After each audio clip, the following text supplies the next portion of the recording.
Alrighty, thank you.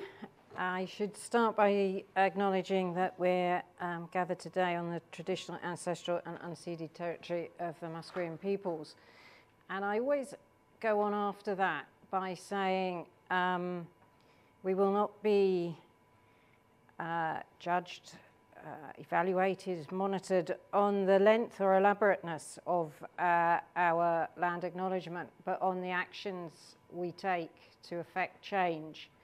And action and change is very much really the theme of this presentation and the things that interest me. So I think this is the first time in the 4.5, nearly 5 years that I've been here that I have been asked to talk about something other than, I don't know, the school strategic plan or welcoming some very people who deserve welcoming, students and others.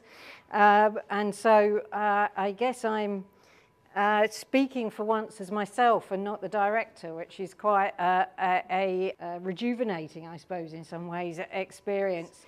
What I'm going to do is I'm going to start off providing some context about my own research interests, which have sort of been pursued in the last 5 years, but more particularly around a research project that I led prior to coming to UBC. I think much of what we did actually is still relevant. Some things have progressed, I guess, but I was interested in going back to it, actually, how little I think has actually progressed. So that's what I'm going to do. This is the thing I'm going to end up talking about, this project here, the Knowledge That Matters, Realising the Potential of Co-Production. A project funded by the N8 Research Partnership, the partnership of the 8 research-intensive universities across the north of England, plus the Economic and Social Research Council, which is a SCARP equivalent, I guess, in the UK. So let me say some things about my interests and where I start from. And I'm going to start from why am I in the planning discipline? Well, I believe, and I continue to believe, that we collectively can create a better future than one we have presently. That planning hasn't always had an exemplary record in the outcomes of that, is more than fair to say, and has contributed often to inequity and issues around climate change these days, those fundamental issues we face. But planning also, I think I would stress, wasn't sort of invented as a modernist project in itself. Societies have always planned in some way or another, and we see different models of planning, particularly, for instance, and the work that goes on in the school through the comprehensive community plans that Indigenous communities have made for forever, I guess. The challenge to us is how we collectively do that in ways that affect better outcomes and do help to lean towards the creation of a better place than we have at the moment. And all of that makes me really interested in institutions, the way they work, how decisions get made, who gets to decide how decisions are made, how those are informed, what knowledge seems to be pivotal in those decisions. And I've long been fascinated by what constitutes proof, why when one person says something, does it have traction, and why in another the same thing is said. I mean, you know, this is an easy example to make, but I've seen women make the same point as a man has made, and somehow when the woman said it, it didn't have nearly as much traction as when the man said it. So what's going on in those spaces, and how can we change that to get to a better place and to get to better outcomes? Yes, we need to critique existing processes, but critique isn't enough. And a really sort of important point in the development of my research trajectory, in the 1990s I was working with if you like, a team of PhD students. We had I had 4 PhD students, and a lot of our work was about critiquing the outcomes of the UK planning system in its various ways. And I remember in a class with, and I don't think there are many master's students here today, but the equivalent of an MCRP student saying to us sometime around, I guess this was 97 or so, said, you know, so what's the point of being a planner? I cannot be a planning educator if all I can tell you is the outcomes of planning will end up with people being more priced unequal and so on and so forth. So one needs to think about, okay, so how can we do things better? And that goes on in institutions, so my interest in institutions. And an interest in that then in how does knowledge, and if we come to the academy, how does knowledge inform better ways of acting and better forms of outcome on the ground? So, and equally, how does the world out there inform our knowledge processes? So a subset of my interest, if you like, are around the questions of the relationship between academic research and non-academic context. And that takes us to, I have a loathing for fashionable words, but co-production has been lingering around the place for quite a long time in the sense of people working together. I'm going to leave it at that. I have a bit more to say by way of definition in a moment. So I'll come, that takes me to this project. But before I get on to that, there's a couple of things I want to say. I don't think generally in terms of the work that's going on in planning and that which is under planning theory, I guess, that we focus sufficiently on what it means to act. I think we analyze practice and that work is necessary. But when you're acting, you know, what sort of intervention should I make in that moment? How do I frame that? What words do I use? It's that issue of action, and that's partly why I say, you know, the things I'm doing possibly in every moment of every day of what I do as director, that I'm bringing together those ideas we have from planning theory and the patterns and ways of understanding we have from that in those moments where you've got to spontaneously decide what you say and what you don't. Sometimes you get that wrong, of course, and sometimes and then you reflect back. Well, maybe if I'd said it this way or that way, or maybe I shouldn't have said. But anyway, you know, how do you manage? And I think we don't have enough research at the moment on what it means to act. We have the analysis behind that. And then my related point, and I've already suggested that in what I've just said, focusing in action often means there's a sense in which theory doesn't matter. Well, theory matters a lot because you need to understand what's going on in the world to know, you know, I mean, theories are just patterns.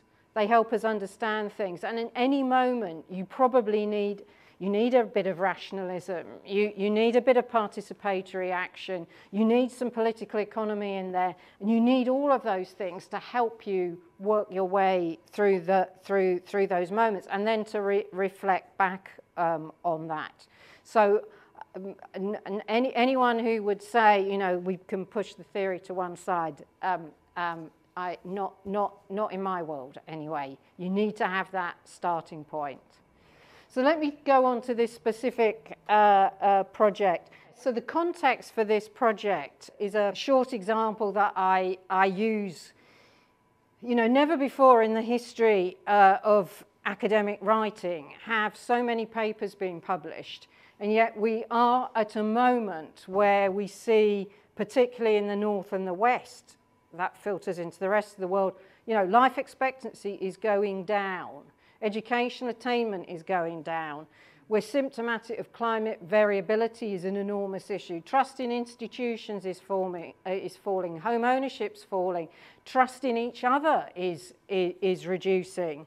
Now, whilst academics are not responsible for delivering, you know, all the solutions, I think it should make us reflect on what is our place in contributing to better outcomes. So with that sort of pen portrait in place, the premise behind this project was, how can academics and non-academics work better together to generate both excellent research and research that delivers public benefit? Often there's seen to be an either or. You know, you can be relevant or you can be properly academically rigorous and excellent, and that, you know, those things separate. And often the rigorous excellence looks down on the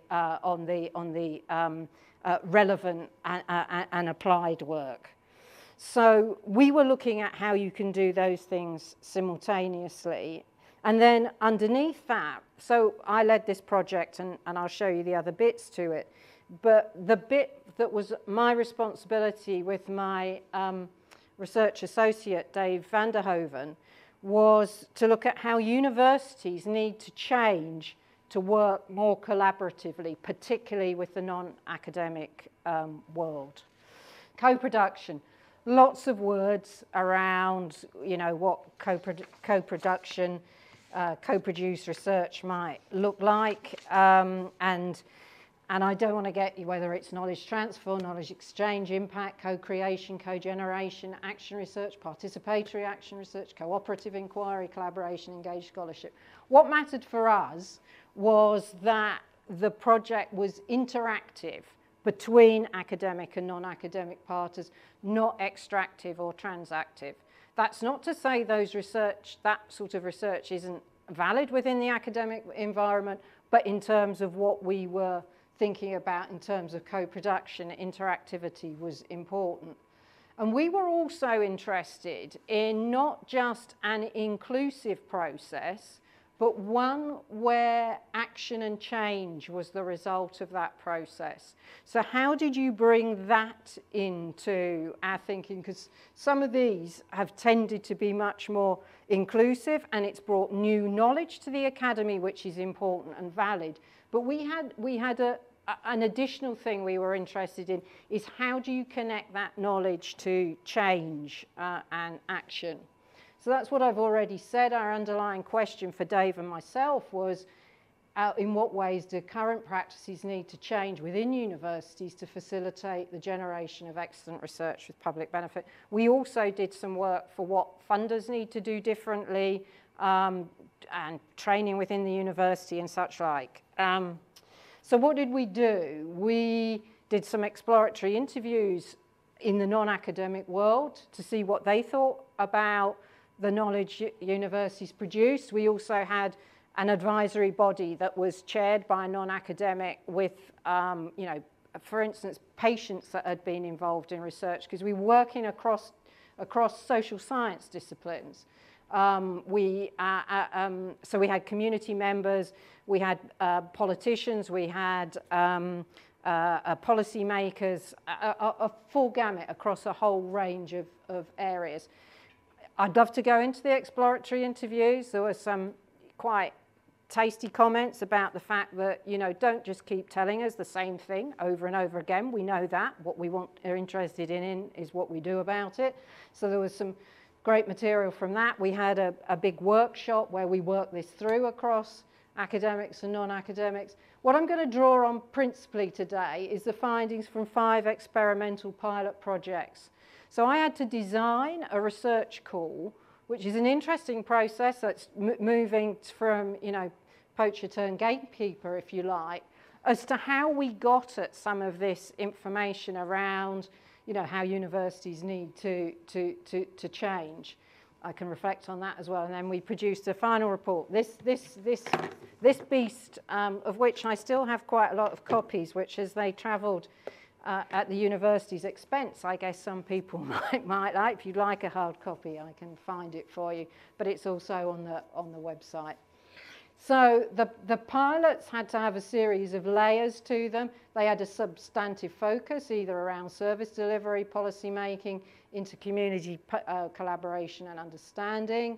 We were interested in different parts of the co-production methodology, whether that was framing and refining research questions and agendas, building partnerships, the role of intermediaries, shared evaluative frameworks, implementation of research methods, and the nature and form of impact. There's a whole section in the report on how you need to rethink what impact means in terms of doing collaborative research.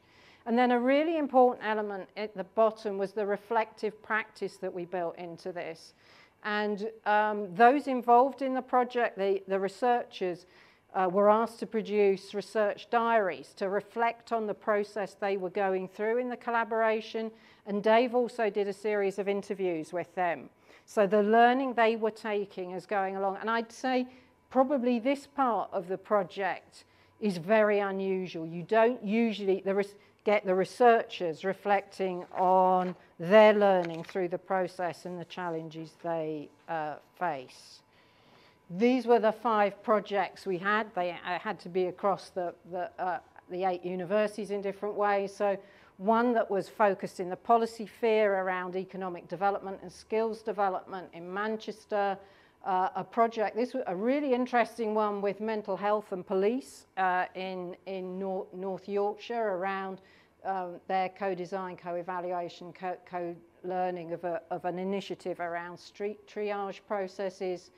A interfaith and cross-community learning, what the role of intermediaries was in the translation of research in that sort of way.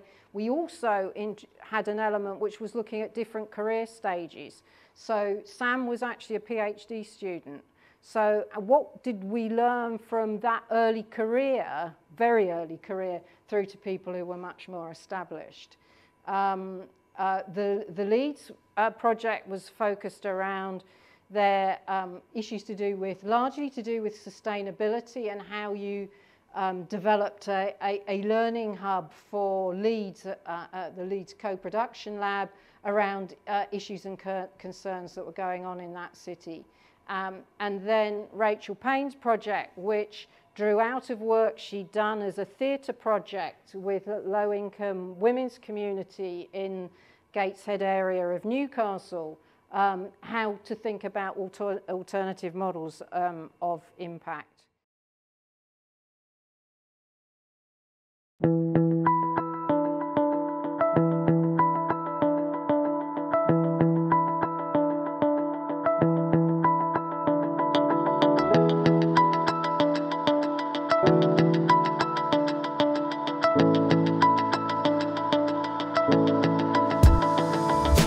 The ENIAT Research Partnership is a collaboration body of the 8 research-intensive universities across the north of England, bringing the expertise and capabilities of those universities together to build collaborations across the universities, collaborations with business, and collaborations with the public sector, with a clear goal of driving investment and benefiting both the economy and society. So the name of our project was Leeds City Lab. Essentially it's a multi-stakeholder partnership in the city of Leeds, bringing together the public, private, third sector, community sectors with the universities. Now the point of this partnership and the point of this laboratory style that we adopted was to figure out how we can respond to some of the big challenges the city faces in new ways, and challenges like how to alleviate poverty or respond to domestic violence, how to cut carbon as a city, and how to respond to traffic congestion. But the really key thing for us is these persistent problems are not being effectively tackled by each individual sector or organisation on their own, and hence we can find new ways to tackle old problems through a partnership form. Hence Leeds City Lab was born. I was involved in the project because I've been involved in the City of Leeds for a long time.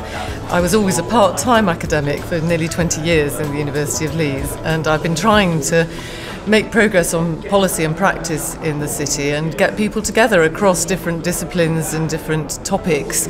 We learned a huge amount actually about the ways in which we could go forward, but also we learned about the difficulties of doing it, especially when people are full-time in their jobs and they haven't got time to do things around the edges, and that's always been a problem with academia.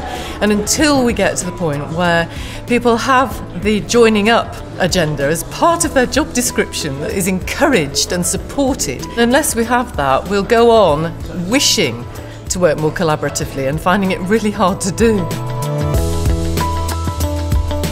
background to this project is devolution. The government has started showing an interest in devolving powers to local areas, and the subject that he started to focus on initially is employment and skills. So this project was really all about seeking agreement amongst various stakeholders in Greater Manchester about what we might want to do with the powers that we have over skills budgets. The project was a series of workshops that we ran with stakeholders in the further education and skills system in Greater Manchester. They allowed people from across the FE and skills system to come together in this new context of devolution and talk together about how they wanted it to evolve and shape up and what each of them knew and could contribute. The outcome was that we got a new opportunity to feed directly into the policy making processes in Greater Manchester. For us, it was very important to work with an external partner who had run consultations before and had some expertise in doing so. I think one of the things we encountered as their project went on was the different paces from which policy making works and consultations can run. So with the policy making that we had to take decisions very quickly, whereas running consultations can be quite a long-term exercise. And so the different paces between those two things did cause us some concerns. But in the end, it was a very useful validation exercise for the decisions that were being taken. So we knew that our stakeholders were broadly in support of the kind of decisions that were being taken by policymakers. It's estimated that between 20 and 50% of police time is spent responding to people in a mental health crisis. But many officers feel ill-equipped to respond effectively in these situations. The Department of Health has recognised this problem and have set up street triage services in 9 pilot sites across the country. In North Yorkshire, one of the pilot sites was in Scarborough District, and the University of York was involved with the police and the local NHS trust to evaluate this service. We co-produced the project, which largely meant that we met together to establish the project's objectives, aims, research questions and methods. There have been a number of unexpected benefits of doing the academic evaluation with the university, and that's because it's caused the police to look at some of the processes that we've had in place for years and things that we've thought we've been doing well. When you examine them, there are much better ways of being able to do things. And that's been particularly around our management of performance data.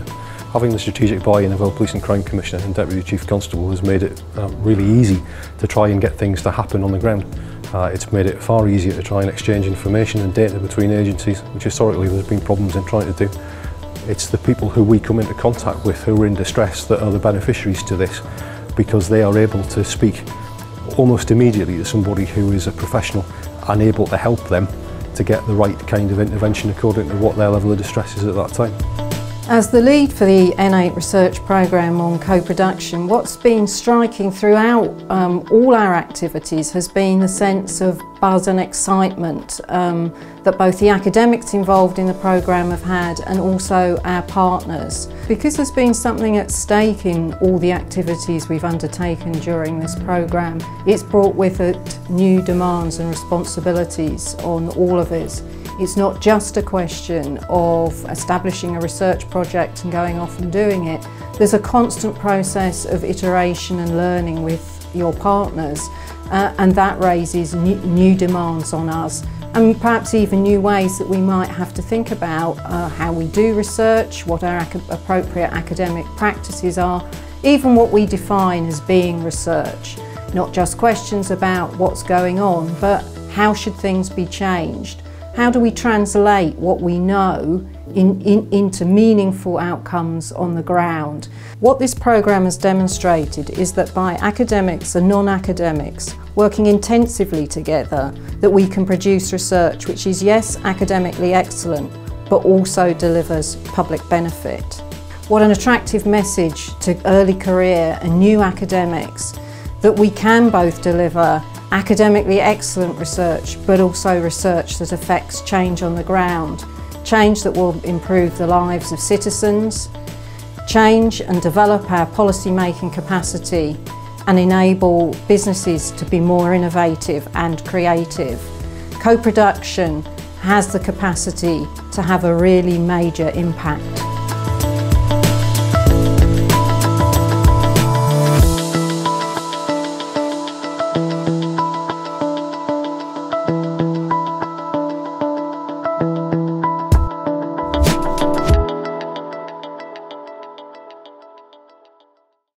a few key messages that came out. So the benefits of co-production, yes, we did demonstrate you can have intellectually excellent, rigorous, great research, and it can have public benefit. And some of that comes out in what happened through the processes. So if you're involved with, and in these cases we're looking at policy partners, you become part of a much bigger endeavour. It's not just about producing, your research for a publication and your findings. You actually become part of service delivery change. So the reflection here, we found ourselves part of a much bigger political and strategic decision-making process. I'm not used to working on projects that have such immediate implications for strategic decisions. And these are some reflections. A lot of government evaluation that's traditionally done, the government body just puts files away the findings and they sit on a shelf. If you're co-producing it, it's much more instantaneous and in the moment. Much greater reach in terms of how you get people into the room. So this is, who you can get to in terms of I guess, your methods. We as researchers may not have had the knowledge of who was relevant to invite, and two, had the clout to get them in the room. In this case, this is the police project. A senior policeman's influence in these respects was thus enabled us to increase the impact of our research, getting the key findings out to a broad and senior level audience of key stakeholders, and facilitating this opportunity for them to discuss the findings and implications, next steps, broader regional context. You also, they found, also can get pulled out of shape, because you might be still working on the analysis that the police need the project yesterday because they've got a meeting to go to get funding. So there's all sorts of things going on in these spaces. Arguably, you get deeper insights. The academic excellence is there's not a rigor and relevance. There's actually more deep answer. And they found through the projects deeper cross-cultural understanding, giving voice and accessing more varied perspectives through this, better research questions because they've been worked out with people outside, better designed research methods because you've got people, on the outside who can inform that process, greater commitment and interest, and hence access, opening doors and attendance, gets you to venues which may be better placed to hold events, knowledge of when people are available. Getting people in a room's very difficult. If you've got people on the inside who know when folks are available, that helps. They often provide food and drink as well, which is always a great important thing in affecting collaborative research events. Now, moving from benefits, I've put flexibility in as a benefit, but it is very much a two-sided coin here. One of the key qualities of co-production is, I would say, you've got smart flexibility. So all our research projects change their research questions and methods from where they initially started. Now, traditionally, that's not what we're meant to do as researchers, because we're meant to have thought it all out. And in some evaluative systems, if you change your research questions partway through or methods, you're seen to have failed in what the task you've been set. But arguably what we would say is actually because of that revision, reliability and validity were increased and improved rather than being diminished. And you get greater intellectual and practical insight through that process because you're asking better questions, you're doing better research methods, so it gets it further. So this is, again, challenging that rigor relevance type of argument, the pure and applied research, which has bedeviled the research community. But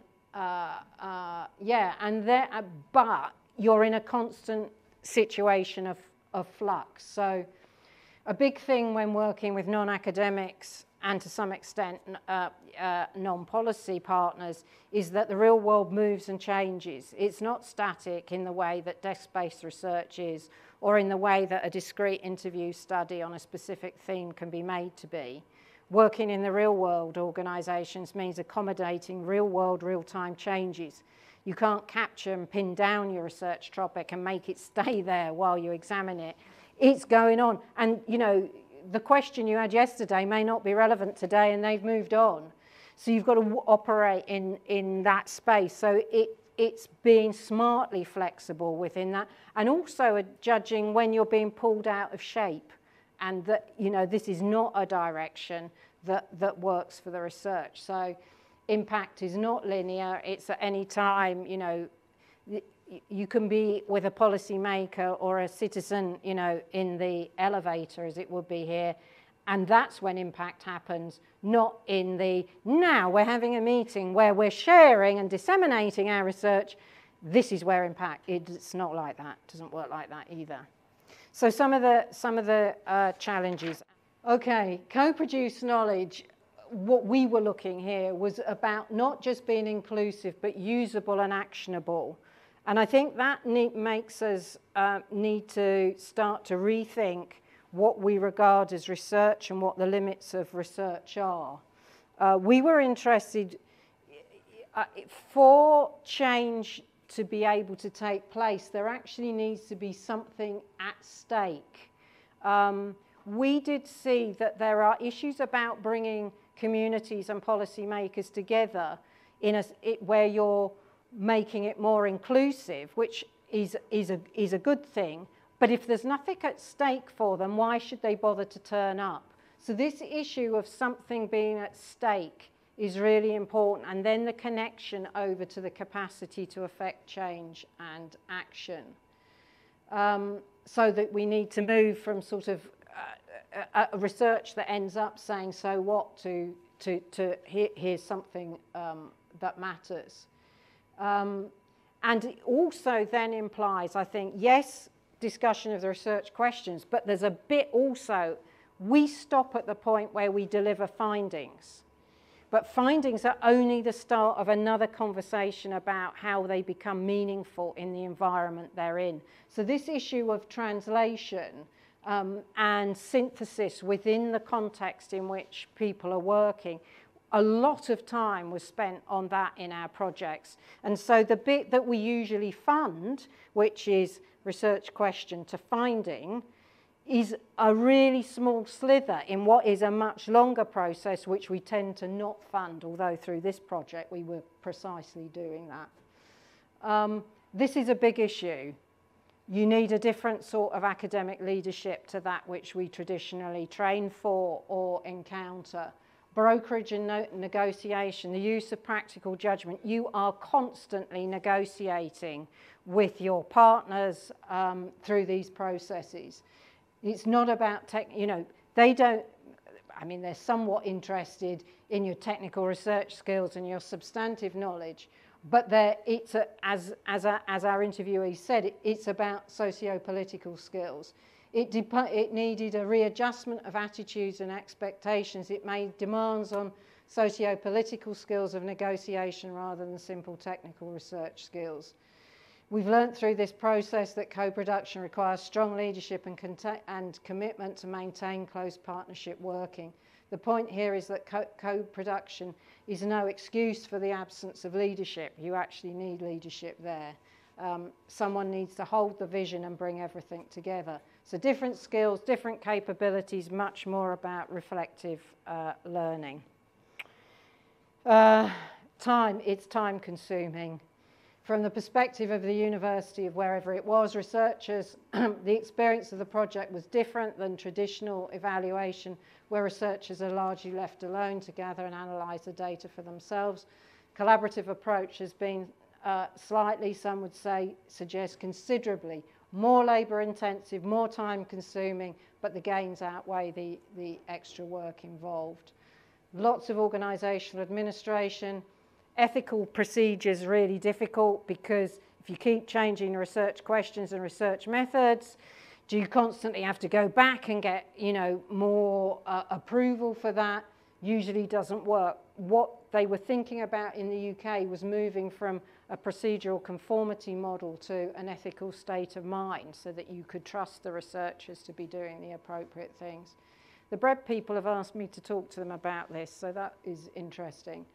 intellectual property rights, who owns what in this process, financial structures. The university's financial structures are hopeless, you know, giving money to that, you just can't do it. That's an issue. Academic cultures are usually about standardization. This is a very non-standard, non-linear process, and partnership building needs lengthy stages of engagement. So I think this is about rethinking our whole conception of research, you know, from the this to the that. And how I got to this was I was in a discussion. We had a forum for different funders to share our learning from this. And I did this with my hands, and subsequently this has become how I see this. The discovery stage of the research is just an element in what is a much longer research process. Rigor and relevance, that division's is not helpful, and the high ground of pure and the low ground of applied isn't. Much more work around synthesis. Those of you that have read the things I've written around that won't be surprised that I'm saying that, but it is at least as important, those processes, as the traditional analytical. And yeah, I think we need to think about co-production as a meta-methodology, not a sort of one-off fashion.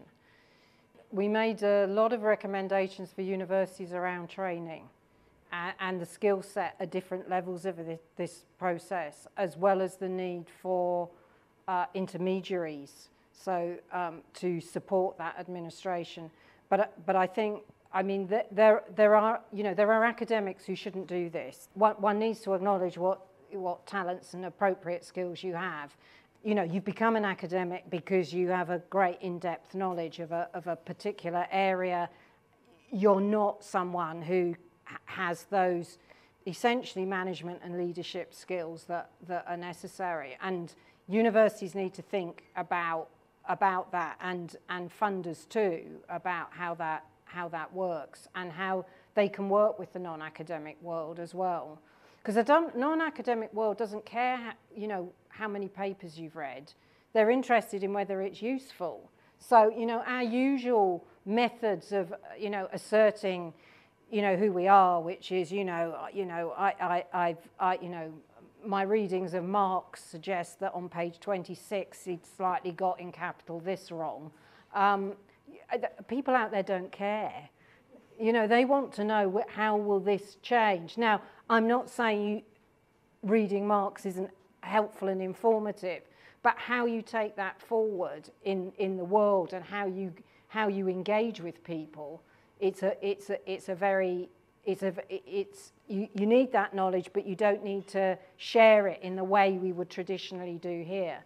So yes, there was a lot of recommendations. I had a breakfast meeting with actually the whole of the Economic and Social Research Council staff, which was about 200 people, to share the insights. And I've got separate presentations around what we shared with them in the way they might support and change the way they fund projects, how they design projects, how you evaluate what a good research project is from a poor one. And a lot of it does come down to that leadership issue.